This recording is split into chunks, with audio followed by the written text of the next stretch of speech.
ጾማችሁ ጸልያችሁ ሌሊት ተነስታችሁ እንባ አፍስሳችሁ ነገር ግን ሰማዩ ዝግ የሆነባችሁ በረከቱ የራቀባችሁ የመሰላችሁ ጊዜ አለ። እግዚአብሔር ስጦታውን ከልክሏችሁ አይደለም። ነገር ግን እኛ ሳናውቀው በየዕለቱ የምናደርጋቸው ትናንሽ ልማዶች በረከታችንን የሚከለክል ትልቅ ግድግዳ እየገነቡ ይሆናል። ዛሬ የልዑል እግዚአብሔርን በረከት በሕይወታችን ውስጥ እንዳይፈስ የሚከለክሉትን 5 የተደበቁ ልማዶች ላካፍላችሁ እወዳለሁ። ክፉ መንፈስ እነዚህን ልማዶች ተጠቅሞ እንዴት እንደሚያስረን እንዲሁም መጽሐፍ ቅዱስና የቤተ ክርስቲያን አባቶቻችን ይህንን እንዴት እንደምናሸንፍ የሚያስተምሩንን ትምህርት በጥልቀት እንመለከታለን። ይህንን ትምህርት ስትጨርሱ ያንን የረጅም ጊዜ መንፈሳዊ ድርቀት ሰብራችሁ በእግዚአብሔር ጸጋና ሞገስ ውስጥ በነጻነት መመላለስ ትጀምራላችሁ። ይህ እጅግ በጣም ጠቃሚ መልእክት ለብዙዎች ይደርስ ዘንድ ቪዲዮውን ላይክ በማድረግ እንድትጀምሩት በአምላካዊ ፍቅር እንጋብዛለን። ልማድ ቁጥር 1 ማማረርና አሉታዊ ንግግር። ማማረር እጅግ ቀላልና ጉዳት የሌለው ሊመስለን ይችላል። ነገር ግን በመንፈሳዊው ዓለም እጅግ አጥፊ የሆነ መርዝ ነው። እስራኤላውያን በበረሃ ሳሉ እግዚአብሔር መና ከሰማይ አውርዶ መግቧቸዋል። ከዓለት ላይ ውሃ አፍልቆ አጠጥቷቸዋል። የእርሱም ክብር በደመናና በእሳት አምድ ከነርሱ ጋር ነበር።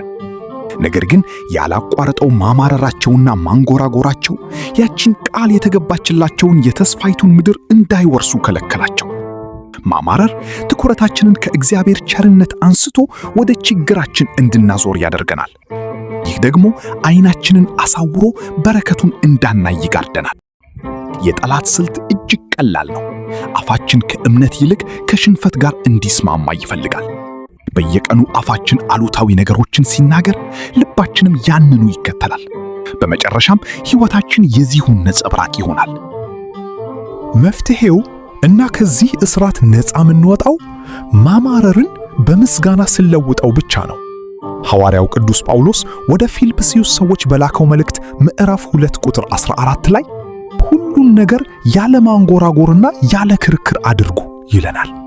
በከባድ ፈተና ውስጥ ሆናችሁ እንኳን አምላካችሁን ስታመሰግኑ መንፈሳችሁን ከእግዚአብሔር የተስፋ ቃል ጋር እያዋሃዳችሁት ነው። ይህንን አስታውሱ። የሚያመሰግን ልብ የእግዚአብሔርን ሕልውና ወደ ራሱ ይስባል። ምስጋና የበረከት በሮችን ሁሉ ወለል አድርጎ ይከፍታል። ልማድ ቁጥር 2 ቂም መያዝና ይቅር አለማለት። ይቅር አለማለት ዲያብሎስ እጅግ ከሚወዳቸው የጥፋት መሳሪያዎች ውስጥ ዋነኛው ነው። በልባችን ውስጥ የሚቀመጥ ቂም መንፈሳችንን በሰንሰለት አስሮ ጸሎታችንን ወደ ላይ እንዳይወጣ እንደሚቆርጠው ጠላት ጠንቅቆ ያውቃል። ጌታችን መድኃኒታችን ኢየሱስ ክርስቶስ በማቴዎስ ወንጌል ምዕራፍ 6 ቁጥር 15 ላይ ለሰዎች ኃጢአታቸውን ይቅር ባትሉ አባታችሁም ኃጢአታችሁን ይቅር አይላችሁም ብሎ አጥብቆ አስጠንቅቆናል። እኛም በጸሎታችን በደላችንን ይቅር በለን እኛም የበደሉንን ይቅር እንደምንል ብለን ዘወትር እንጸልያለን። ይህ ማለት ይቅር አለማለት ከሰዎች ጋር ያላችሁን ግንኙነት ብቻ ሳይሆን የሚያበላሸው ከፈጣሪያችሁ ጋር ያላችሁንም ቅዱስ ግንኙነት ያቋርጠዋል። የክፉ መንፈስ ስልት እናንተን በምሬት ውስጥ አስሮ ማቆየት ነው። ያለፈውን ሕመም ደጋግማችሁ እንድታስቡት በማድረግ ቂም የማንነታችሁ አካል እንዲሆን ይተጋል። ነገር ግን ይቅርታ ማለት በደሉን ትክክል ነው ብሎ ማጽደቅም አይደለም። ይቅርታ ማለት ራሳችሁን ከጨለማው ስርዓት ነፃ ማውጣት ማለት ነው። ለዚህም መፍትሄው በእምነት ይቅር ለማለት መወሰን ነው። ለጎዷችሁ ሰዎች ጸልዩ፣ ፍርዱንም ለእግዚአብሔር ተዉት። ይቅር የምትሏቸው እነርሱ ይቅርታ ስለሚገባቸው አይደለም፣ እናንተ ሰላምና ነጻነት ስለሚገባችሁ ነው። እውነቱ ይህ ነው። ይቅርታ፣ ሰላም፣ ደስታና በረከት ወደ ሕይወታችሁ በድጋሚ እንዲፈስ መንገዱን ይጠርጋል። ልማድ ቁጥር 3 ጸሎትንና የእግዚአብሔርን ቃል ቸል ማለት። ብዙ ምዕመናን እግዚአብሔርን ከልባቸው ይወዳሉ፣ ነገር ግን ቀስ በቀስ ሳያውቁት ወደ መንፈሳዊ ድርቀት ውስጥ ይገባሉ። ይህ የሚሆነው ደግሞ ነፍሳቸውን በእግዚአብሔር ቃል መመገብ ሲያቆሙና ከፈጣሪያቸው ጋር የሚያሳልፉትን የጸሎት ጊዜ ሲተዉ ነው። ይህ በትክክል የዲያብሎስ ዕቅድ ነው። እርሱ እናንተን ሙሉ በሙሉ ለማጥፋት ላይጥር ይችላል። ነገር ግን ሐሳባችሁን ከፈጣሪያችሁ ላይ እንዲሰረቅና ትኩረታችሁ እንዲከፋፈል ብቻ ይፈልጋል። ጸሎት ጊዜ ሲገኝ የሚደረግ የትርፍ ሰዓት ሥራ ሲሆን እና የእግዚአብሔር ቃል ቸል ሲባል የውስጥ ጥንካሬያችሁ ይሟሟል። ወደ ሮሜ ሰዎች ምዕራፍ 10 ቁጥር 17 እምነት ከመስማት ነው፣ መስማትም ከእግዚአብሔር ቃል ነው ብሎ ያስታውሰናል። ቃል ከሌለ እምነታችሁ ይራባል። መፍትሄው እጅግ ቀላል ነገር ግን ደግሞ እጅግ ኃይለኛ ነው። በየቀኑ ከእግዚአብሔር ጋር ለምታሳልፉት ጊዜ ቅድሚያ ስጡ። ለሰዓታት መጸለይ ላይ ይጠበቅባችሁ ይችላል። ነገር ግን በየቀኑ ባልተቋረጠ ሁኔታ የምታደርጉት የጥቂት ደቂቃዎች ልባዊ ጸሎትና የቃሉ ንባብ ሕይወታችሁን በመልህቅ ያጸናዋል፣ እርምጃችሁን ይመራል፣ መንፈሳችሁንም የእግዚአብሔርን ድምፅ ለመስማት ንቁ ያደርገዋል። ይህንን አትርሱ።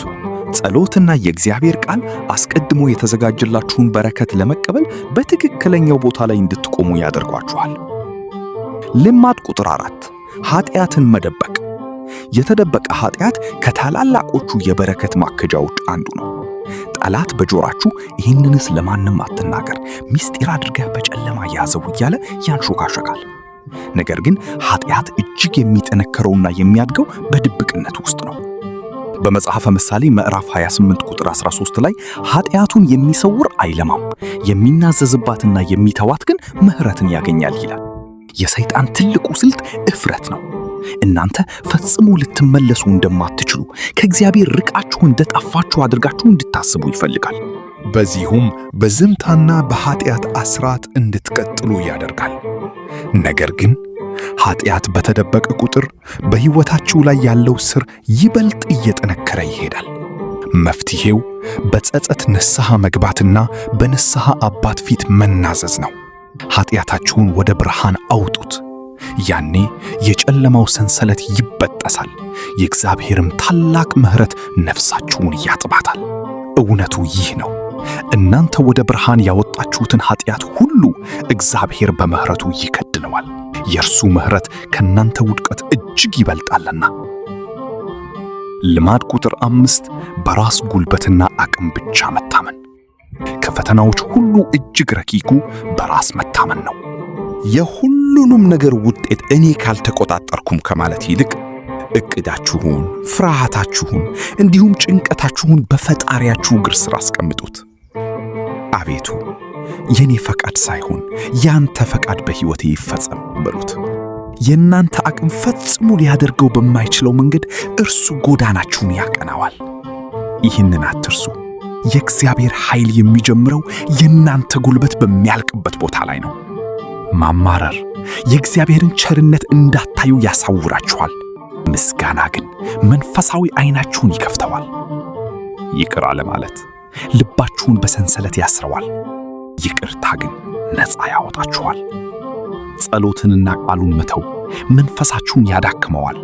በየቀኑ ከፈጣሪ ጋር መሆን ግን ኃያል ያደርጋችኋል። የተደበቀ ኃጢአት ከፈጣሪ ይለያችኋል። ንስሐ ግን መለኮታዊ ምሕረትን ያመጣል። በራስ መታመን አቅም ያሳጣችኋል። ለእግዚአብሔር አሳልፎ መስጠት ግን ታላቅ ኃይልን ያለብሳችኋል። እነዚህ ልማዶች እጅግ ትናንሽ ሊመስሉ ይችላሉ፣ ነገር ግን በረከትን የሚከለክሉ እጅግ ግዙፍ ግድግዳዎች ናቸው። እነዚህን ግድግዳዎች አፍርሷቸው። ያኔ የእግዚአብሔር በረከት በአዲስና በሚያስደንቅ መንገድ ወደ ሕይወታችሁ ሲፈስ ታያላችሁ። በትንቢተ ኤርምያስ ምዕራፍ 29 ቁጥር 11 ላይ ያለውን የፈጣሪን ቃል በልባችሁ አኑሩት። ለእናንተ የማስባትን ሐሳብ እኔ ያውቃለሁ፣ ፍጻሜና ተስፋ ሰጣችሁ ዘንድ የሰላም ሐሳብ ነው እንጂ የክፉ ነገር አይደለም ይላልና። የእግዚአብሔር በረከቶች ከእናንተ የራቁ አይደሉም፣ እነርሱ አስቀድመው ተዘጋጅተዋል። እርሱ በሕይወታችሁ ሊያፈሰው የፈለገውን ታላቅ ጸጋ በእነዚህ ጥቃቅን ልማዶች እንዲከለከል ፈጽሞ አትፍቀዱ። አይዟችሁ፣ በርቱ። የእግዚአብሔር ጸጋ፣ የድንግል ማርያም አማላጅነት፣ የቅዱሳን መላእክት ተራዳኢነት ከሁላችን ጋር ይሁን። ምስጋና ይሁን አንድ አምላክ ለሚሆን ለአብ ለወልድ ለመንፈስ ቅዱስ ዛሬም ዘወትርም ለዘላለሙ አሜን።